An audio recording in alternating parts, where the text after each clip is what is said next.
Sahabat, bangunan SCS yang berada di Jalan Pancasila tertulis ada tulisan 1913. Artinya di era itu, tahun 1913, Indonesia ini belum berdiri.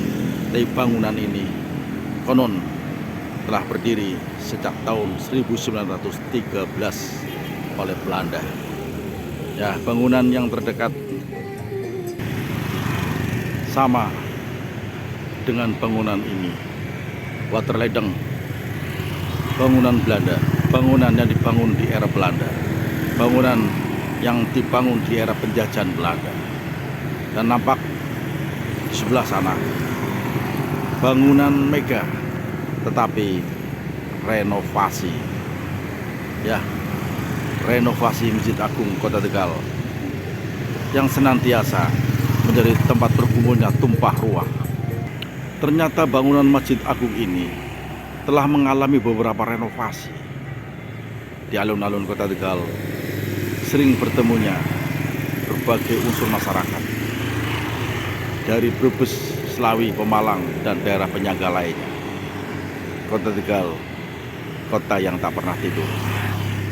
Pada hari ini, pagi ini, kita masih berada di sini, di pelataran Masjid Agung Kota Tegal. Sahabat, di tengah-tengah ributnya kasus polemik Ba'alawi dan PWI Perjuangan Wali Songo Indonesia, tapi apakah sadar bahwa kita telah diadu domba sesama umat Islam?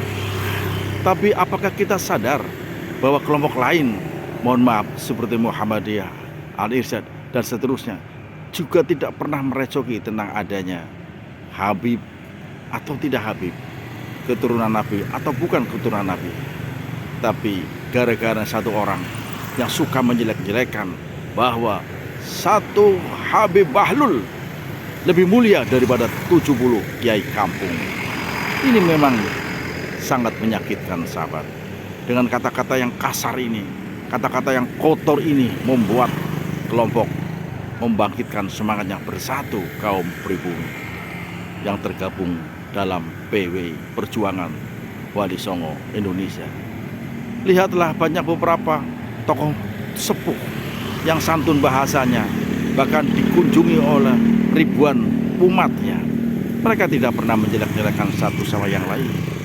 Beliau tidak pernah menjelek-jelekan keburukan atau kebusukan ulama-ulama yang disebut ulama Nusantara.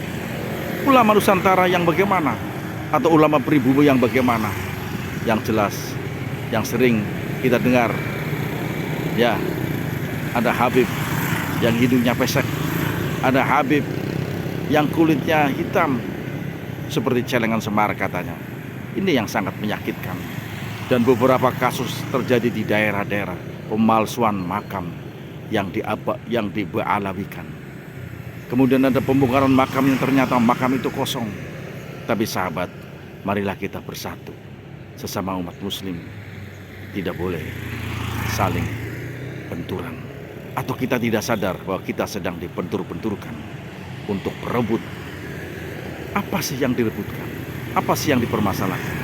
Apakah hanya sekedar ingin menjadi keturunan atau bukan keturunan? Yang jelas, kita tidak ingin umat Islam pecah belah oleh gara-gara pemalsuan makam, gara-gara mengaku dirinya Habib atau orang menyebutnya bukan Habib. Begitu sahabat, salam Indonesia bersatu untuk membangkitkan ekonomi kerakyatan. Semoga Indonesia tetap makmur, rakyatnya sejahtera. Assalamualaikum warahmatullahi wabarakatuh.